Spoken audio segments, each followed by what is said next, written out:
नागपुर के सुप्रसिद्ध अल जमजम रेस्टोरेंट की शाखा अब चंद्रपुर में भी, होटल अल जमजम गैलेक्सी।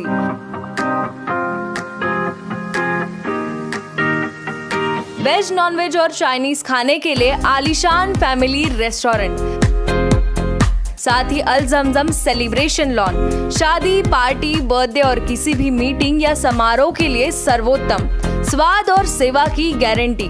जोमैटो, स्विगी और फूडीज द्वारा होम डिलीवरी उपलब्ध। संपर्क करें मोहम्मद जुबैर, बुरटकर सभागृह के बाजू, मारुति शोरूम के पास, नागपुर रोड, चंद्रपुर।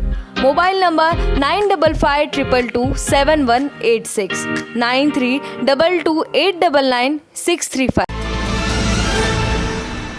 आप देख रहे हैं पार्थशर समाचार, सत्य परमो धर्म। कश्मीर फाइल्स इस मूवी के जोरदार प्रदर्शन की दौड़ खत्म होने का नाम ही नहीं ले रही और रोज दर रोज इसे देखने वालों की संख्या में भारी इजाफा हो रहा है। देखने वालों में अधिकतर लोग कट्टर हिंदूवादी विचारों से प्रेरित और बाकी भारतीय जनता पार्टी द्वारा प्रायोजित दर्शक हैं। जिस तरह से मीडिया के ऊपर इस फिल्म को लेकर प्रचार प्रसार हो रहा है, वैसा फिल्म देखने वाले को फिल्म देखने के बाद कहीं नजर नहीं आता। यानी जिस तरह से हिंदूवादी नेता और भाजपा नेता लोगों को ये फिल्म दिखाने और खुद देखने पर आतुर हैं, उससे लगता है जैसे ये कोई उनकी यशोगाथा दिखाने वाली फिल्म है या फिर भाजपा की नंबर 1 प्रतिद्वंदी पार्टी कांग्रेस के लिए कुछ काले कारनामों की फिल्म है। मगर फिल्म देखने के बाद पता चलता है कि दोनों में से ऐसा कुछ भी नहीं है। उल्टा निष्पक्ष लोगों को ये फिल्म चिंता का विषय लगती है, क्योंकि इस फिल्म में एक धर्म समुदाय के प्रति अत्याचार और दूसरे धर्म समुदाय द्वारा जबरन अपराध करने की बातों पर ज्यादा जोर दिया जाता है, जिस वजह से ये फिल्म पाकिस्तान आतंकवादियों के दुष्कर्म से ज्यादा मुस्लिम लोगों द्वारा हिंदू पीड़ितों पर किए गए अत्याचार को प्रदर्शित करती प्रतीत होती है। इसमें कोई दो राय नहीं कि निर्माता दिग्दर्शक ने इतिहास के पन्नों से आज की पीढ़ी को कुछ ऐसी बातें बताई हैं जिससे आज का युवा अनजान था। और निसंदेह ये फिल्म बहुत ही खूबसूरती से बनाई गई है और सभी कलाकारों ने उच्च दर्जे का काम किया है। मगर ये फिल्म देखने के बाद कुछ हिंदूवादी संगठन और भाजपा के नेता और कार्यकर्ता जिस तरह से अपनी प्रतिक्रिया दे रहे हैं, उसमें 30 साल पहले की घटना दोबारा भारत के अन्य जगहों पर होने की और दो धर्म समुदाय के बीच तनाव बढ़ने की आशंका बढ़ जाती है। जबकि उल्लेखनीय बात यह है कि 1990 में जब यह घटना हुई तब केंद्र में वीपी सिंह की सरकार थी, जो उस वक्त बीजेपी के समर्थन से चल रही थी, जिससे ये सवाल बीजेपी पर ही खड़ा होता है कि क्यों उन्होंने उस वक्त कोई ठोस निर्णय नहीं लिया। इसके बावजूद जब हिंदूवादी और भाजपा नेता इस फिल्म का जोरों से प्रचार प्रसार कर रहे हैं, तो इससे साबित होता है कि उनका उद्देश्य विशिष्ट धर्म समुदाय के खिलाफ भावनाएं भड़काने का ही है। यहाँ कुछ प्रश्न उपस्थित होते हैं कि क्या आतंकवाद की कोई जात होती है? क्या मुस्लिम धर्म के अलावा अन्य किसी धर्म के कोई कभी आतंकवादी नहीं बने? क्या इस देश में एपीजे अब्दुल कलाम जैसे हजारों लाखों भारत के प्रति देशभक्त मुस्लिम नहीं हुए? इन सब सवालों की वजह से सेंसर बोर्ड का काम इस फिल्म को लेकर सवालों के घेरे में आता है, क्योंकि इसमें एक धर्म द्वारा दूसरे धर्म के लोगों पर अत्याचार करने की हिंसक घटनाएं और विचलित करने वाली तस्वीरें भी दिखाई गई हैं, जो कि सेंसर बोर्ड के नियमों के खिलाफ है।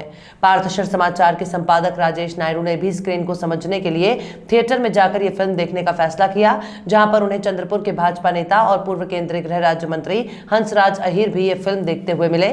फिल्म समाप्ति के बाद हमने हंसराज अहीर और कुछ दर्शकों की प्रतिक्रिया जानी। आइए देखते हैं उनका क्या कहना था। देखिए, इसे पिक्चर कहने के लिए, मूवी कहने के लिए मेरे पास में स्थान नहीं है, ये हकीकत है। और एक जिसने भी ये कोशिश की है देश के सामने रखने की, और उनका मैं धन्यवाद देता हूँ, आभार मानता हूँ कि इस देश में 30 साल पहले जो अत्याचार हुए थे, मूल कश्मीर के निवासी जिन्हें कहा जाता है कश्मीरी पंडित, जिनके नाम से ही कश्मीर को पहचान थी और उसे बनाने की ज़रूरत दिख रही है हमें। तो वहाँ जिस तरह के अत्याचार हुए हैं, Mussolini, Genghis Khan, Timur Lang की जो हमने जो सड़े काले पन्ने पड़े हैं, उससे अलग पन्ना मुझे दिखा नहीं है। जिस तरीके से उन्होंने सामूहिक हत्याएं की है, अत्याचार किए महिलाओं पर, बच्चों पर, इतनी क्रूरता, निष्ठुरता ये देश में हुई थी उस जमाने में जब यहाँ के शासक कौन थे सबको मालूम है। वहाँ के मुख्यमंत्रियों के भी अपनी हरकतें देखने में आती है, वो किस तरह इन विचारों के लोगों के साथ में दब के रहते थे। धर्मांतर करवाना, देश को छोड़ के जाओ करके कहना, ये सारी बातें देश में हुई है, वो आज की पीढ़ी को देखने मिल रही है। इसका अनुकरण तो होगा नहीं, लेकिन इतना निश्चित है कि आज के हमारे प्रधानमंत्री जिस तरीके से कश्मीर का मसला हल करने के लिए गृह मंत्री जी, रक्षा मंत्री जी काम कर रहे हैं, कश्मीरियों को वहाँ बिठाने के लिए अब सरकार तो जो पहल कर रही थी, अब देश की आवाज़ बन जाएगी और ये काम होगा। लेकिन जो हकीकत थी वो कुछ लोगों को मालूम थी, अब सबको मालूम हो गया है। जो भीड़ उमड़ रही है, ये भीड़ उमड़ कर समझ रही है कि किस तरीके से अत्याचार हुए थे कश्मीरी बहनों पर, पंडितों पर, भाइयों पर।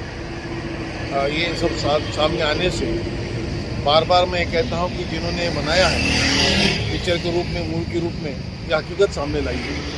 और बड़ा दुख इस बात का भी हुआ है कि उन्होंने ये भी कहा है, बनाने वालों ने, ये तो हमने 5% दिखाया। ये तो बहुत ही दर्दनाक बात उन्होंने कही है। ये पिक्चर मनोरंजन के लिए नहीं है, ये पिक्चर देश का इतिहास हम देख रहे हैं, इससे कुछ सबक लेंगे हम लोग। आज के युवा पिक्चर देख के आनंद लेंगे या मनोरंजन के लिए नहीं, तो कुछ सोचेंगे भी कि देश को बचाना है तो किस मानसिकता से हमें आगे चलना पड़ेगा और कौन सी मानसिकता को समाप्त करना पड़ेगा। आपका नाम बताइए और आपको ये मूवी कैसी लगी बताइए। मेरा नाम पीयूष है, मैं चंद्रपुर का ही रहने वाला हूँ। ये मूवी बहुत अच्छी है। हमें कश्मीरी पंडित के बारे में काफ़ी कुछ पता चला कि क्या हुआ था वहाँ पे। अब हम नहीं कह सकते कि वो रियल है 100% या नहीं है, बट काफ़ी तौर पे सच बताने की कोशिश की गई है, ऐसा लगता है। और बहुत अच्छी मूवी है। आई थिंक कि आप सबको देखना चाहिए, सब आने चाहिए यहाँ पे। फिर मूवी थिएटर में देखें, मैं तो स्पेसिफिकली बोलूँगा। एक आपको ज़्यादा अच्छे से माहौल मिलेगा आपको, और लोगों का जो एक्सप्रेशन से ही पता चल जाता है कि वो कितना रियलिस्टिक एक्टिंग की है जो बड़े बड़े एक्टर्स है इसमें। Thank you.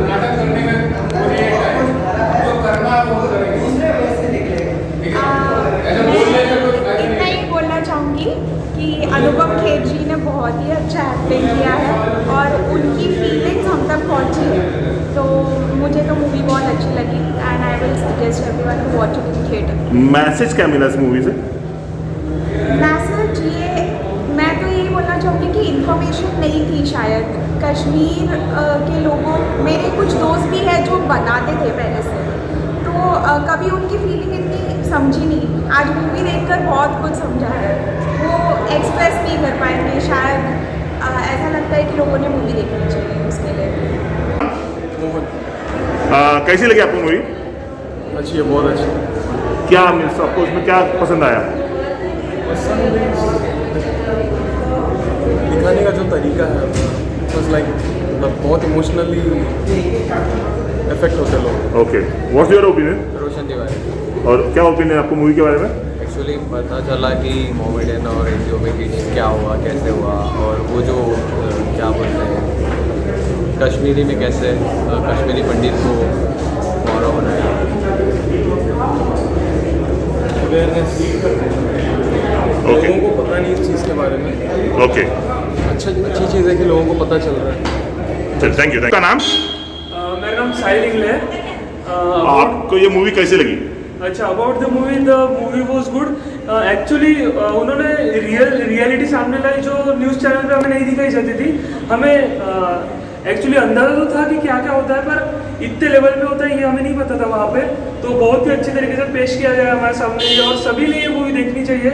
और मेरे हिसाब से जो IMDb रेटिंग रहनी चाहिए इसकी, वो 10 आउट ऑफ 10 रहनी चाहिए। Thank you. बहुत अच्छी थी, और हमें इतना आइडिया नहीं था उस टाइम पे क्या हुआ। अब हम मतलब आज की जनरेशन को मूवी के थ्रू ही इतना सब कुछ पता चलता है कि मतलब रियलिटी में उस टाइम पे क्या हुआ था। सो मुझे भी देख के मतलब बहुत हैरानी हुई, मतलब उस टाइम पे इतने लेवल की इतना ज़्यादा ये हुआ था, मतलब क्रुएलिटी बहुत ज़्यादा हुई थी। सो मूवी के थ्रू मुझे बहुत कुछ पता चला और अच्छी थी मूवी। सो मैं भी IMDb रेटिंग में इसको मतलब सबको ये मूवी देखनी चाहिए।